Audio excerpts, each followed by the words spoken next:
નાનપણમાં બોરા વીણવા જતા, કાતરા પણ વીણતા, કોકની વાડીમાં ઘૂસી ચીબડા ચોરતા, ટેટા પાડતા, પછી બધા ભાઈબંધો પોતાના ખિસ્સામાંથી ઢગલી કરતા ને ભાગ પાડતા.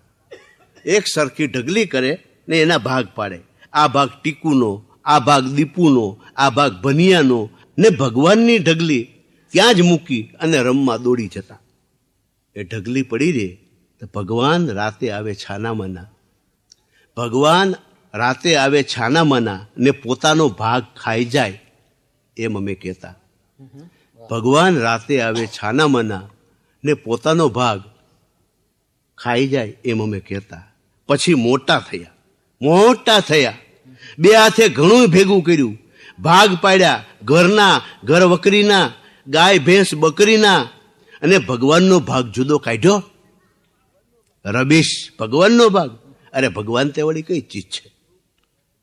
સુખ, ઉમંગ, સપના, સગાઈ, પ્રેમ.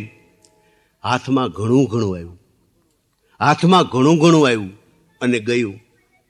અચાનક ગઈકાલે ભગવાન આવ્યા, કહે લાવ મારો ભાગ. મેં પાનખરની ડાળી જેવા મારા બે હાથ જોયા, ઉજ્જડ, એકાદ સૂકું તરણું એ નહીં. શેના ભાગ પાડું ભગવાન સાથે? આંખમાં જળજળિયા આવ્યા, તે અડધા જળજળિયા આપ્યા ભગવાનને.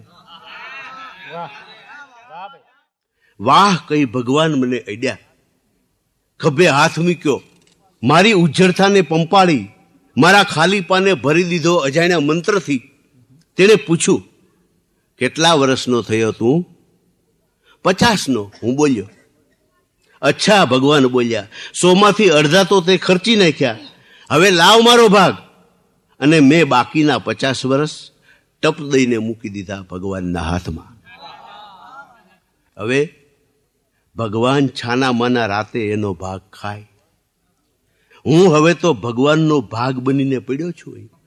જોઉં છું રાહ કે ક્યારે રાત પડે ને ક્યારે આવે છાના માના ભગવાન, ને ક્યારે આરોગ્ય ભાગ બનેલા મને, ને ક્યારે હું ભગવાનના મોંમાં ઓગળતો.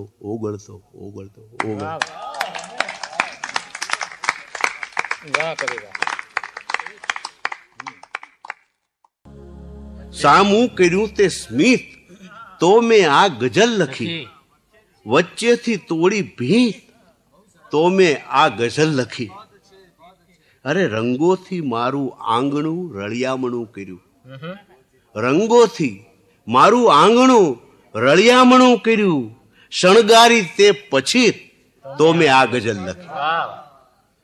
પહેલા પ્રહાર કરવો, પછી પ્રેમ આપવો. પહેલા પ્રહાર કરવો, પછી પ્રેમ આપવો.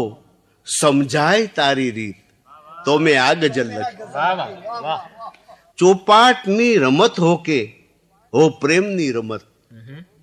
ચોપાટની રમત હો કે હો પ્રેમની રમત, થઈ માત્ર તારી જીત, તો મેં આ ગઝલ લખી. હૈયું જો નંદવાયું કદી તોય શું રમેશ? હૈયું જો નંદવાયું કદી તોય શું રમેશ? પામ્યો તું સૌની પ્રીત, તો મેં આ ગઝલ લખી.